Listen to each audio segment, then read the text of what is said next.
এই প্রশ্নটা I wandered lonely as a cloud থেকে নেয়া গুরুত্বপূর্ণ। সেটা হচ্ছে how did Wordsworth react when he saw host of daffodils. কীভাবে তিনি রিয়্যাক্ট করেছিলেন যখন সে ড্যাফোডিলসগুলোকে দেখেছিলেন। এরপরে describe Wordsworth feeling after seeing the daffodils. তিনি কি ফিল করেছিলেন যখন তিনি ড্যাফোডিল দেখেছিলেন। অথবা how did daffodils flower create an everlasting impression in the mind of Wordsworth. কীভাবে ওয়ার্ডসওয়ার্থের মনে একটা এভারলাস্টিং ইমপ্রেশন তৈরি হয়, অর্থাৎ যেটা সব সময়ের জন্য স্থায়ী, এরকম একটা ইমপ্রেশন তৈরি হয় এই ফুলগুলোকে দেখার পরে। তো আরও কিছু প্রশ্ন এটার সাথে রিলেটেড রয়েছে, তো আমরা আগে অ্যান্সারটা দেখে নিই। প্রশ্নগুলো নেক্সট পেজে দেওয়া আছে, তোমরা একটু দেখে নিও। এবার দেখো, প্রথমে বলছে William Wordsworth poem I wonder lonely as a cloud beautifully describe how the poet felt when he saw a large group, a host of golden daffodils. অর্থাৎ উইলিয়াম ওয়ার্ডসওয়ার্থের যে পোয়েম রয়েছে I wonder lonely as a cloud, এটা beautifully describe করে, খুব সুন্দরভাবে বর্ণনা করে how the poet feel, কীরকম ফিল করেছিলেন কবি। হোয়েন হি স, যখন তিনি দেখেছিলেন, আ লার্জ গ্রুপ, একটা বড় গ্রুপ, যেটাকে হোস্ট বলা হয়, অফ গোল্ডেন ড্যাফোডিলস, অর্থাৎ ফুলেদের একটা বড় গ্রুপকে বলা হয় আ হোস্ট। ঠিক আছে, এবার দেখো ড্যান্সিং ইন দ্য ব্রিজ, অর্থাৎ দুলে দুলে নাচছিল। Wordsworth was walking alone, Wordsworth হাঁটছিলেন। ফিলিং লনলি, একা অনুভব করছিলেন। লাইক আ ক্লাউড, একদম মেঘেদের মতো। ফ্লোটিং ওভার হিলস, যেটা কিনা পাহাড়ে ভেসে বেড়ায়। অ্যান্ড ভ্যালিস, উপত্যকায়।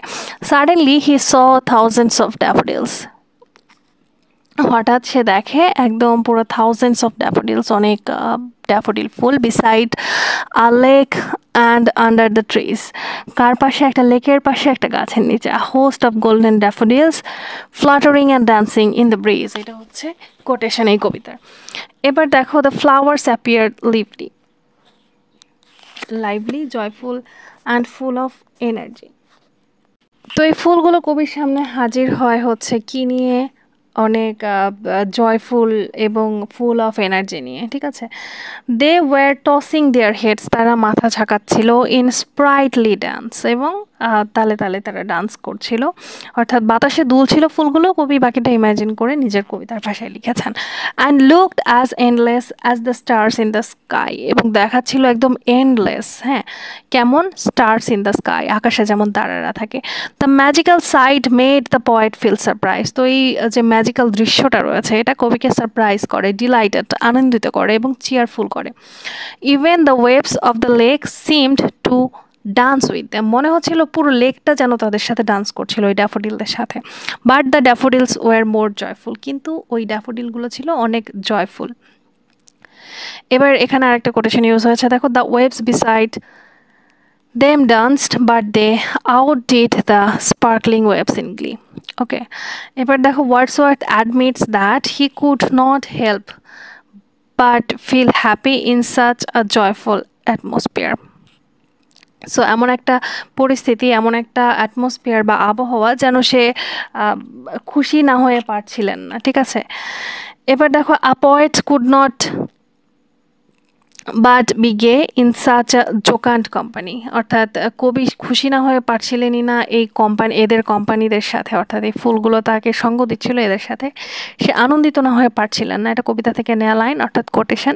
এরপরে দেখো অ্যাট দ্যাট মোমেন্ট, ওই সময়, হি ডিডেন্ট ফুললি রিয়েলাইজ, সে পুরোপুরি রিয়েলাইজ করে, the value of what he was experiencing, অর্থাৎ কি রিয়েলাইজ করে, সেই জিনিসটার মূল্য যা সে এক্সপিরিয়েন্স করেছে।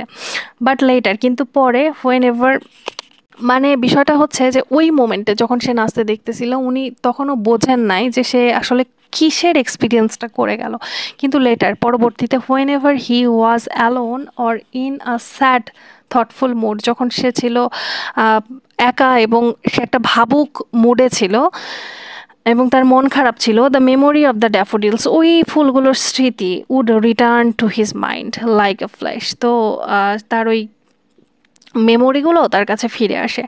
The flash upon that inward eye which is the place of solitude, সেটা ছিল অনেক আনন্দের।